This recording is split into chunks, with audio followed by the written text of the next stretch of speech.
A história de vida do norueguês Erling Lorentzen parece ter sido tirada de um roteiro de Hollywood. Com apenas 17 anos, lutou contra os alemães na Segunda Guerra Mundial. Após o término do conflito, se mudou para os Estados Unidos para estudar em Harvard. Ao retornar para a Noruega, casou-se com a princesa Ragnhild e se tornou o primeiro plebeu a ingressar na família real norueguesa. Quando se mudou para o Brasil nos anos 50, construiu um império empresarial e foi sócio de gigantes como o Grupo Moreira Salles, a família Hermílio de Moraes, o Grupo Safra e os Almeida Braga. Um dos negócios fundados por Lorentzen foi a Aracruz Celulose, a maior indústria de celulose do mundo. Além da Aracruz, também fundou a Supergasbras e a Norsul, uma das maiores empresas de cabotagem do Brasil, com faturamento de mais de 2 bilhões de reais em 2022. Seja muito bem-vindo à história de Erling Lorentzen, o norueguês que construiu um império no Brasil. Na época, não podia ter uma companhia estrangeira. Dois grupos gostou a minha proposta e estabelecemos então 30% Moreira Salles, 30% Antunes e 40% meu. Mas antes, por favor, não se esqueça, já deixa até o like no vídeo, se inscreve no canal e ativa as notificações. Toda semana, as curiosidades mais interessantes do mundo dos negócios você encontra aqui no Curioso Mercado.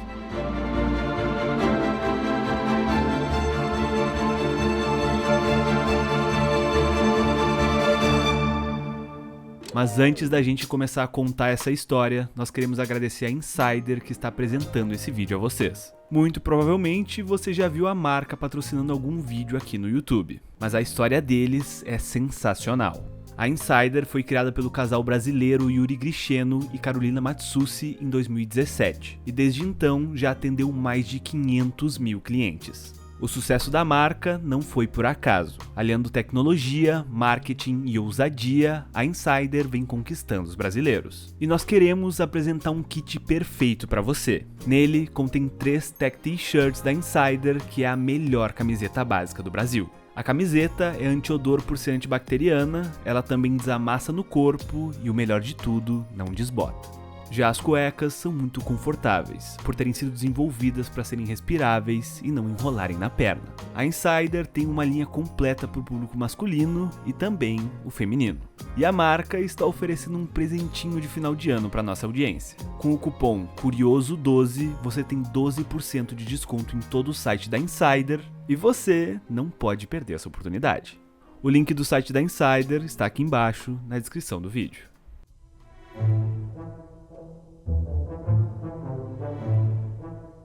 Erling Sven Lorentzen nasceu no dia 28 de janeiro de 1923, em Oslo, a capital da Noruega. Sexto filho de Øyvind Lorentzen e Ragna Nielsen, Erling e seus irmãos tiveram uma infância tranquila. Seu pai era um importante empresário do setor de transporte marítimo norueguês e que desde o início do século XX tinha laços comerciais com a América do Sul.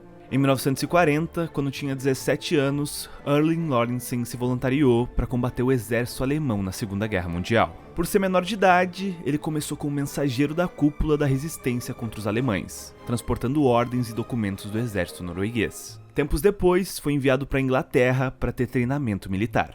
Ao retornar para a Noruega, com apenas 21 anos, ficou encarregado de liderar um pelotão de 800 soldados nas montanhas entre Oslo e Bergen, as duas principais cidades do país. Uma das principais missões executadas por Lorentzen e seu pelotão foi sabotar as linhas ferroviárias utilizadas pelos alemães para dificultar o abastecimento de suprimentos. Após o final da guerra, em 1945, Lorentzen foi selecionado para fazer parte da equipe de segurança da família real norueguesa. Além da segurança, Erling também ficou encarregado de ensinar as filhas do rei a velejar. Foi nesse momento que começou o seu namoro com a princesa Ragnhild, então a primeira na linha de sucessão. Para manter seu relacionamento com a princesa, no entanto, a família real solicitou que ele estudasse, visto que Erling não tinha cursado faculdade devido à guerra.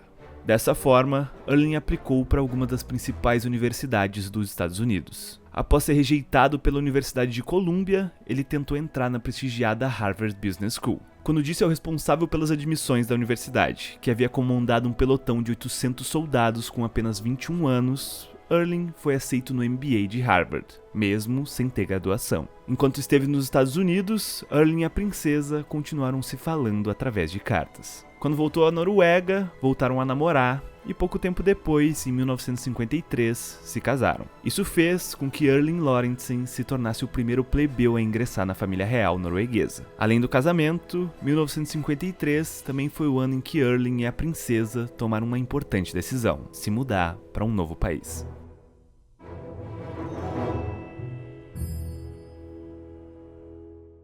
O país escolhido pelo jovem casal foi o Brasil, mas isso não foi por acaso. A família Lorentzen já tinha raízes na América do Sul desde o final do século XIX, quando Hans Ludwig Lorentzen, o bisavô de Erling e também um armador, emigrou para o Brasil em 1892. Em 1953, seu pai o encarregou de tocar os negócios da família do setor de navegação no Brasil e outros países da região. Numa das viagens ao Brasil, se deparou com uma grande oportunidade de negócio. Erling ficou sabendo que a Companhia Nacional de Gás Esso estava à venda e resolveu comprar a empresa. Nessa época, em 1953, a empresa era controlada pela Standard Oil, a gigante do setor de petróleo fundada por John D. Rockefeller. Com a compra da distribuidora de gás, que passou a se chamar Gasbras, Erling se tornou o diretor da empresa e teve que se mudar definitivamente para o Rio de Janeiro, onde era a sede da companhia. Uma decisão que não foi nada fácil, visto que a princesa Ragnhild precisou abrir mão dos seus privilégios como membro da família real norueguesa. O início foi desafiador. Erling não falava português e a grande maioria dos funcionários da Gasbras não falavam inglês. Ainda assim, o negócio começou a crescer rapidamente. Isso porque, nessa época, os consumidores estavam substituindo os fornos a lenha por fogões a gás, que eram uma grande novidade no Brasil nos anos 50. Além da Gasbras, Erling começou a olhar para outros setores para empreender. E então, em 1963, decidiu fundar um negócio em um ramo que estava no DNA da sua família, a navegação. Erling achava uma loucura que um país com uma costa tão grande como o Brasil tivesse tão pouca navegação própria. Sendo assim, ele fundou a Companhia de Navegação Norsul, uma empresa especializada em navegação de cabotagem. Para atender a legislação da época, que não permitia que um estrangeiro tivesse uma empresa brasileira no seu nome, Erling se associou com 2 nomes de peso: o lendário banqueiro e ex-diplomata Walter Moreira Salles, que ficou com 30% da empresa, e Augusto Trajano de Azevedo Antunes, um dos maiores empresários do Brasil do setor de mineração e fundador da KM, que ficou com outros 30% do negócio. Os 40% restante das ações ficaram para Lorentzen.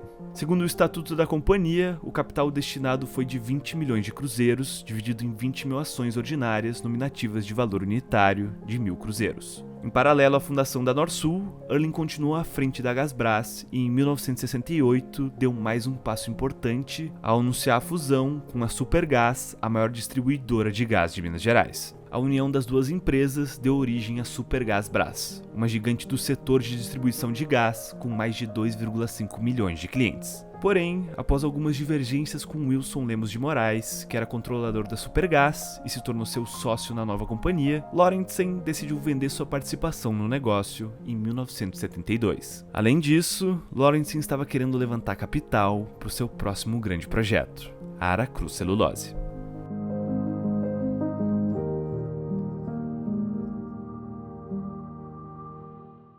A Aracruz Celulose surgiu alguns anos antes de uma ideia inicial de Eliezer Batista de exportar cavacos de madeira para o Japão junto com os navios de minério de ferro da Vale do Rio Doce. Sendo assim, Lorentzen começou a plantar eucaliptos no município de Aracruz, no Espírito Santo, em 1967. Contudo, logo foi visto que a operação não funcionaria por ser contaminante. E então, Lorentzen mudou o plano para começar a produzir celulose a partir da fibra de eucalipto. Dessa forma, contratou uma empresa finlandesa, uma das melhores empresas de engenharia do mundo, para projetar uma fábrica com capacidade produtiva de 400 mil toneladas de celulose por ano. O projeto era ousado. A fábrica foi instalada num lugar totalmente inóspito, no interior do estado do Espírito Santo. Vale lembrar que o município de Aracruz, na década de 1970, tinha apenas 26 mil habitantes. Mesmo com todos os desafios, Erling foi em frente e, com capital privado, mais o financiamento do BNDES,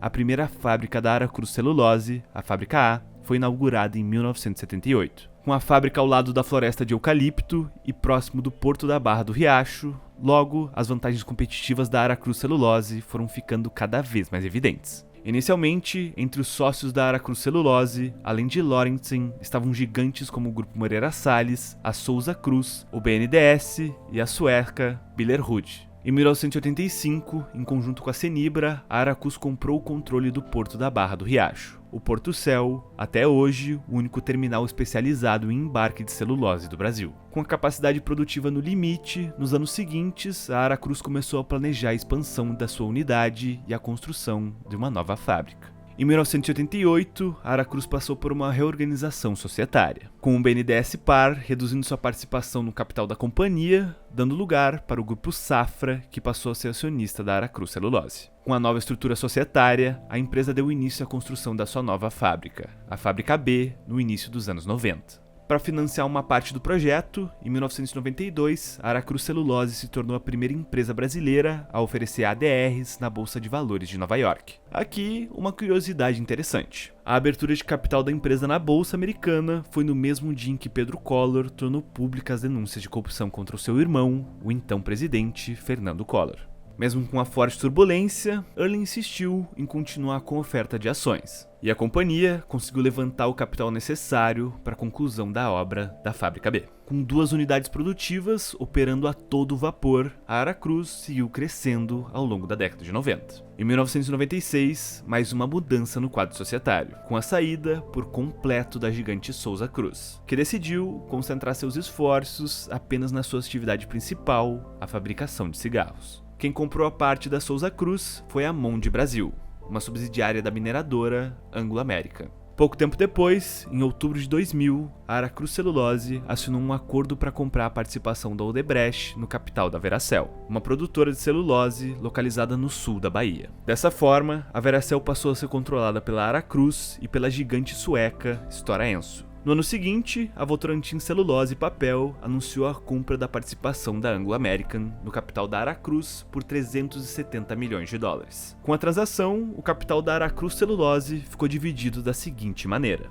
28% para o Grupo Lorentzen, 28% para o Grupo Safra, 28% para a VCP, 12,5% para o BNDES e 3,5% para outros investidores. Mesmo com os pesados investimentos em expansão nos anos anteriores, a Aracruz continuou investindo na ampliação das operações. Em 2002, inaugurou a terceira unidade, a Fábrica C. No ano seguinte, anunciou a construção de mais uma fábrica da Veracel, que foi inaugurada em 2005. Com 98% da sua produção destinada à exportação, em 2003, a empresa teve uma receita líquida de 3 bilhões de reais. E um lucro líquido de 800 milhões de reais. No total, a empresa exportou mais de 2,3 milhões de toneladas de celulose naquele ano. Com o forte crescimento da economia chinesa a partir dos anos 2000, a Aracruz Celulose, que foi a primeira empresa brasileira a exportar celulose para a China, se beneficiou de forma significativa.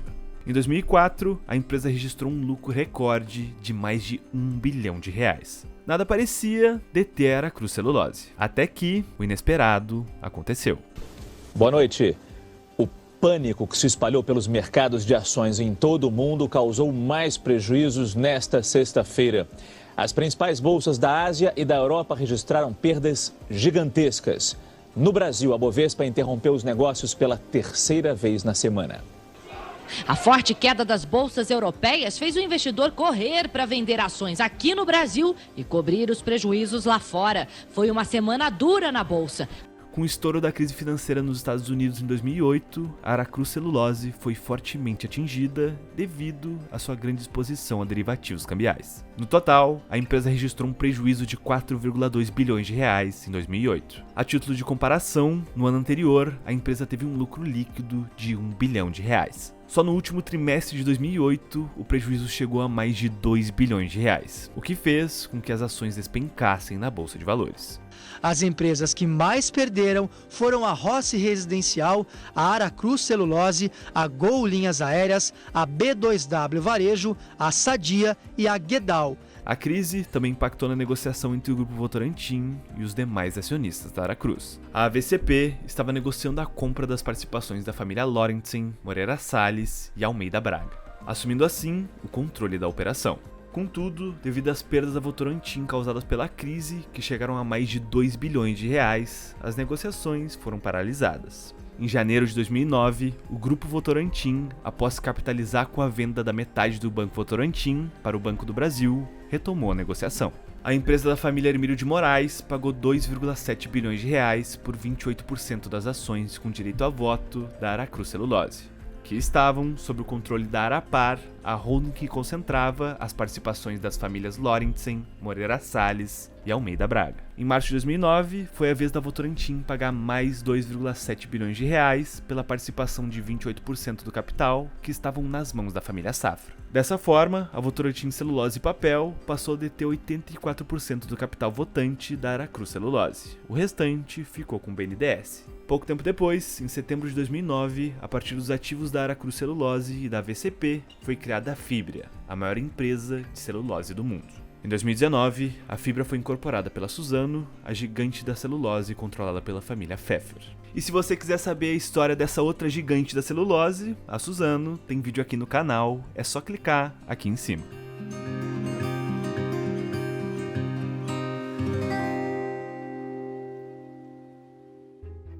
Após vender o controle da Aracruz Celulose, Erling Lorentzen passou a investir em novos projetos. Além da Norsul, que já havia se tornado a maior empresa privada de transporte de granel seco do país, e agora era o maior ativo do seu portfólio, Erling investiu em um projeto de geração de energia em Gana e mais outros diversos negócios. Em 2013, comprou a New Steel, uma empresa que estava desenvolvendo pesquisas sobre mineração com baixo uso de água. 6 anos depois, Erling vendeu a empresa para Vale por 500 milhões de dólares. Em 9 de março de 2021, Erling Lorentzen morreu aos 98 anos em Oslo, na Noruega. Atualmente, os investimentos da família Lorentzen estão concentrados na Lorinvest, que possui negócios nos mais variados setores. A Norsul, maior empresa da família, segue sendo uma gigante do setor de cabotagem no Brasil, e em 2022 teve uma receita líquida de mais de 2 bilhões de reais. E atualmente conta com 500 colaboradores e 21 embarcações próprias. Como disse Eliezer Batista, abre aspas, Erling Lorentzen era o mais brasileiro de todos os nórdicos, fecha aspas. Mas e você? Conhecia a história de Erling Lorentzen? Escreve nos comentários o que você achou da trajetória do empresário. Esse vídeo foi baseado no documentário O Impossível Só Demora Mais Tempo, que foi lançado em janeiro de 2023, quando o Erling Lorentzen completaria 100 anos. Vamos deixar o link do documentário aqui na descrição desse vídeo. E se você gostou do nosso conteúdo, considera com carinho se tornar um membro do canal. Além de receber selos, conteúdos exclusivos, participar das enquetes e outros benefícios, você ajuda o Curioso Mercado a continuar produzindo conteúdo. Mas se você não quiser se tornar membro, você pode deixar seu like e se inscrever no canal, que é de graça. Toda semana, as curiosidades mais interessantes do mundo dos negócios você encontra aqui no nosso canal. Curioso Mercado, conteúdo para quem tem conteúdo.